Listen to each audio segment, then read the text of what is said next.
this incident around your arrest, the way it was seen at that point in time, it was said that perhaps since 1971, the equations between India and US had not hit such a low as it did during the time of your arrest. Because remember all that happened. The way the Ministry of External Affairs reacted, the way the Indian government reacted. Remember, the top leaders out here refused to meet delegations from US. The barricades from outside the US consulate were removed. Did you ever imagine that all of this would happen? I think I sort of expected the way all of us, my countrywomen and men, reacted. And I'm really thankful to all of them, and also proud of all of them to have reacted the way they did. I remember at that point in time when all of this was unfolding, that you were not wanting to come back to India, that you wanted to fight it out there and settle it. But then you changed your mind. Why did you change your mind? Was there some sort of pressure that was brought upon you? No. How did it go? Why did you change your mind? No, I was under no pressure, I must say. I think MEA was completely supportive at that point, and yes, I would have liked to prove my innocence there in that country itself where I was accused of.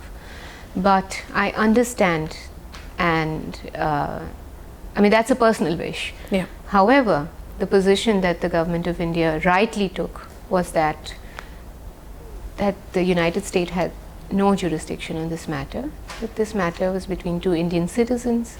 Were you at any stage assured, Devyani, by the Ministry of External Affairs that they will work towards getting all the charges dropped against you?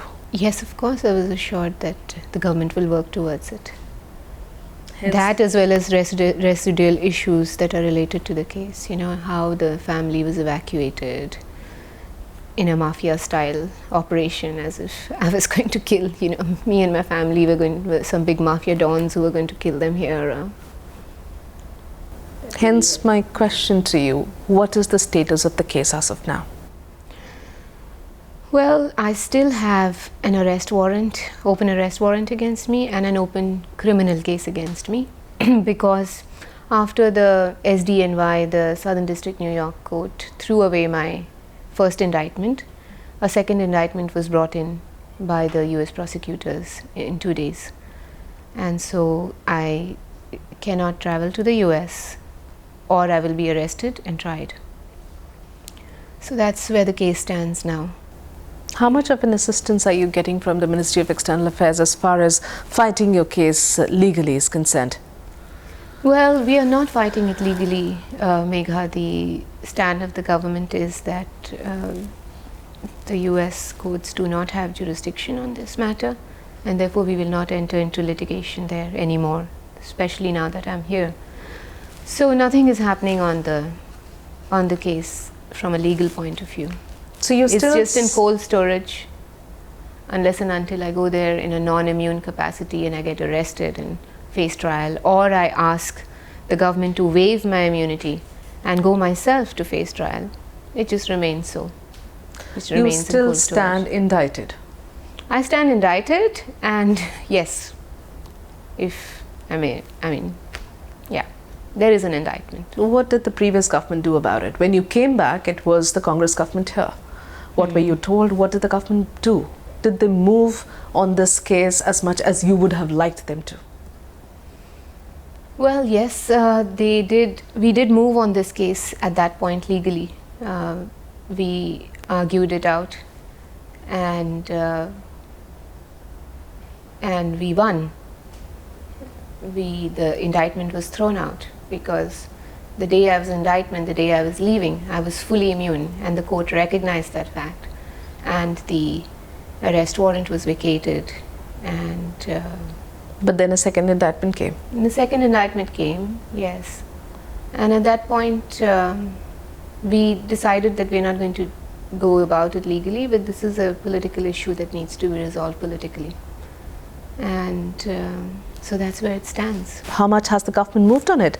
Things haven't moved as such much right now, but I'm hopeful that the government will, especially this government, will take it up positively, because it's not just my matter. It's about having an open judicial process against a diplomat, and it's about the stand that we took and the issues that are related to that stand. So I'm quite hopeful that things should get resolved. Did you have this expectation from the last government? Because by the time the government changed, your case was not there on the radar at all.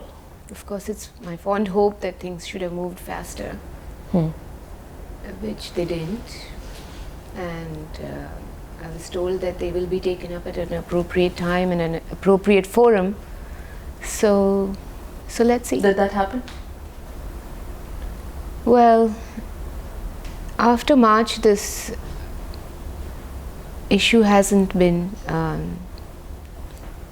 my particular case hasn't been discussed, perhaps because the idea is to take it up at a right time, and but of course the other discussions have moved ahead in terms of privileges and immunities accorded by both sides to each other, and how to prevent these actions from happening. That right time has still not come. Seems like it. Yes. Are you disappointed? It's not a very happy situation right now, but you know, what doesn't kill you makes you stronger, and that's what I'm trying to do. Trying to focus on getting all the anger out of me and trying to move on. So Devyani, what are the restrictions that are there on you as of now? Can you be sent on a new assignment? Well, there are some residual fallout issues that have come out of this, and I'm still waiting for MEA's decisions on those issues, and only after that we would know whether I could be sent abroad As of again. now, you cannot be? I don't think so.